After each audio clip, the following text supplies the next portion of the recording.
Welcome back to our channel. Virtual class में आपका बहुत बहुत स्वागत है। आज अपन बात करेंगे नेशनल सीड कॉर्पोरेशन में जो वैकेंसी आई है 2020 में, तो उसके बारे में अपन बात करेंगे।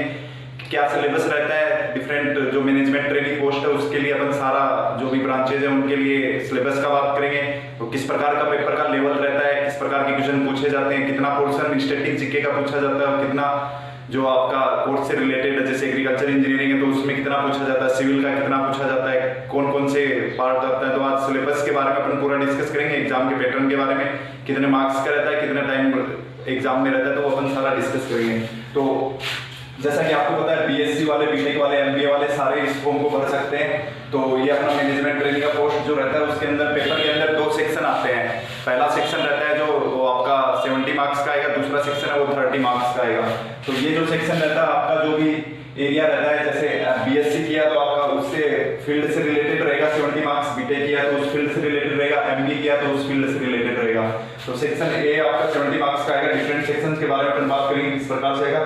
सेक्शन बी आएगा ये 30 मार्क्स का आएगा। इसके अंदर आपका इंग्लिश हो गया या करंट जीके का कोई क्वेश्चन हो गया या फिर एप्टीट्यूड रीजनिंग वो वाला पोर्शन आएगा। 70 जो आपका टेक्निकल आएगा, ठीक है। उसके बाद 35 मार्क्स इसके अंदर पासिंग आने चाहिए आपको। 35 मार्क्स मिनिमम रिक्वायरमेंट है। उसके बाद आपको इंटरव्यू कॉल आएगा और ओवरऑल सिलेक्शन जो आपका इंटरव्यू और रिटर्न के मेरिट के बेसिस पे होता है। तो 35 मार्क्स मिनिमम इसको क्वालिफाई करने के लिए जरूरी है, उसी बेसिस पे आपको बुलाया जाएगा। इसके अंदर इतना कम क्यों जाता है कट ऑफ, क्योंकि इसके अंदर कंपटीशन इतना ज्यादा नहीं रहता है।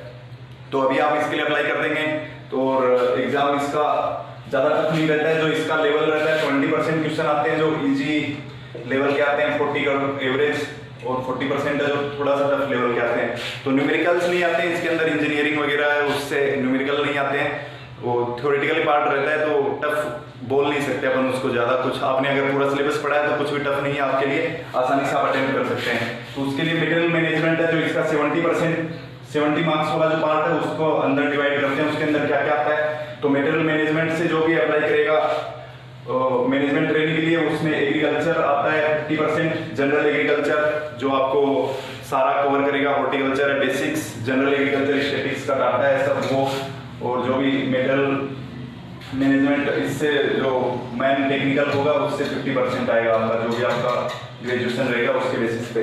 उसके बाद असिस्टेंट कंपनी सेक्रेटरी वाला आएगा। इसमें कंपनीज एक दो 2013 से रिलेटेड 50% क्वेश्चन आएंगे, 50% security exchange board of India, 50% इससे रिलेटेड आएंगे करंट से।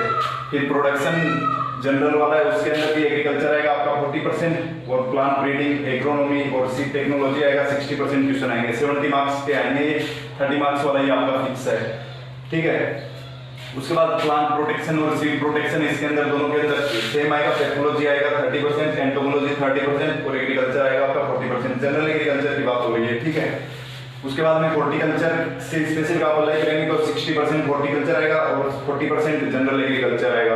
उसके बाद मार्केटिंग से आप अप्लाई करते हैं एमबीए वाले, तो उसके अंदर एग्रीकल्चर से 40% क्वेश्चन आएंगे और एग्री बिजनेस मैनेजमेंट जो आपने पढ़ा आपका डिग्री है उससे 60% क्वेश्चन आएंगे।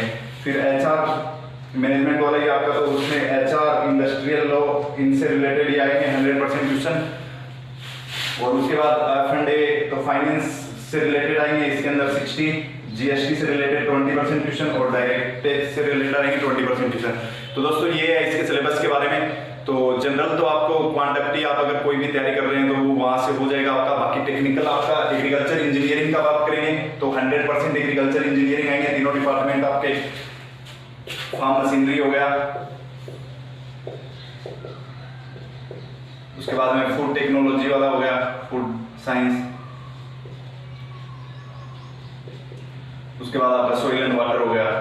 तो तीनों डिपार्टमेंट आते हैं इसमें, ज्यादा वेटेज इस पे रहता है फार्म मशीनरी से। बाकी तीनों आपका काम क्या रहता है इसके अंदर, बड़ा ही ऑफिसर लेवल का जॉब है, इसमें अच्छी सैलरी रहती है आपकी, ऑफिसर लेवल का है और बड़ा ही आसान सा एग्जाम रहता है। अगर आप पूरा सिलेबस आपका एक बार आंखों से निकाला हुआ है तो आसानी से आप इसको क्रैक कर सकते हैं। उसके बाद सिविल इंजीनियरिंग का, इसके अंदर भी 100% सिविल इंजीनियरिंग की जो आपने बीटेक में पढ़ा है सारा सिलेबस वही आता है, ठीक है दोस्तों। तो आज ये डिस्कस करना था हमको सिलेबस के बारे में, किस प्रकार से ये कवर करता है। तो आप तैयारी में लगे रहें, कोई भी आपका डाउट हो एडमिशन प्रोसेस से रिलेटेड तो आप कमेंट कर सकते हैं, आपको सारा डाउट सोल्व होगा, ठीक है। मिलते हैं दोस्तों अगले वीडियो में, थैंक यू।